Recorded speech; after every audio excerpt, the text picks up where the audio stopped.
I'm Jeff Cialetti, Editor-in-Chief of Craft Spirits Magazine, and welcome to this edition of Craft Spirits TV. Making his rounds at a lot of industry events this year has been Joe O'Sullivan of Foley Family Spirits, formerly of Hood River Distillers and Clear Creek Distillery. He's been presenting a session on sense memory and how it relates to olfactory senses, and it's a really riveting presentation. And I caught up with him to talk to him about his inspiration for that and what he hopes to accomplish with it. I think one of the most important things that we need to showcase as craft distillers and as independent distilleries, or just as an industry overall, is the commonalities that we have. And I think it's going to be what defines us. So by focusing on something like the association between sense and memory, what's known as the Proustian effects, we can really highlight something that we all experience when we're blending. We all have these moments, and because it's so common to us as distillers, it's an easy thing for our consumers to relate to.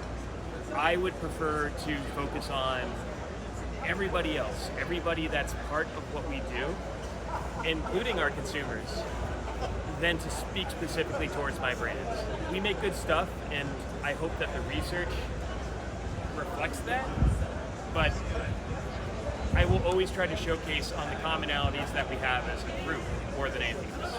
So how successful have I been in capturing a certain scent that means something to me? I'll tell you, it never happens on the first release.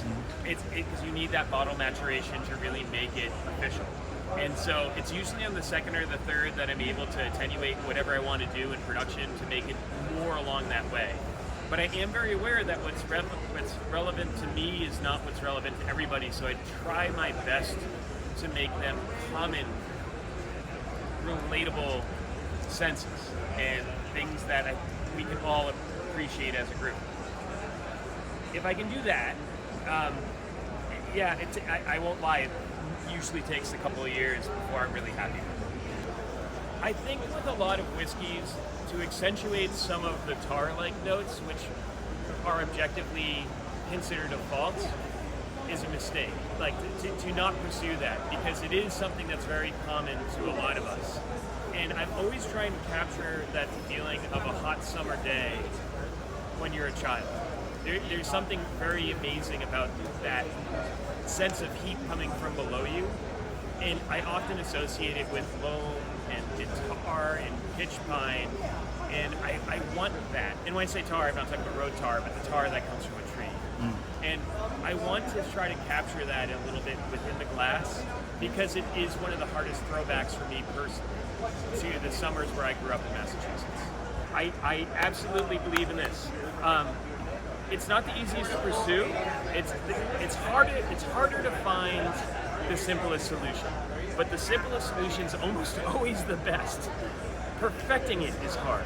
So get to where the technique to find the simplest solution might be the most difficult thing, but what's right in front of you, what is being asked of you, what the consumer's asking of you, is always the answer. So to any young distiller, any new distiller, anyone that's developing a product and they are stuck on it, don't forget that the answer is right in front of you immediately. And it's not going to be hard. I mean, it'll be hard to get there, but it's still the most obvious goal. And that sometimes means taking the nature of doing something technical and complicated out of it and just relying on the artistry of nuance. Thank you, Joe, and thanks to all of you for watching. The latest issue of Craft Spirits Magazine should have arrived in your inbox. If you don't yet subscribe, head over to craftspiritsmag.com and sign up for a digital subscription. And until next time, I'm Jeff Cialetti, and this is Craft Spirits TV.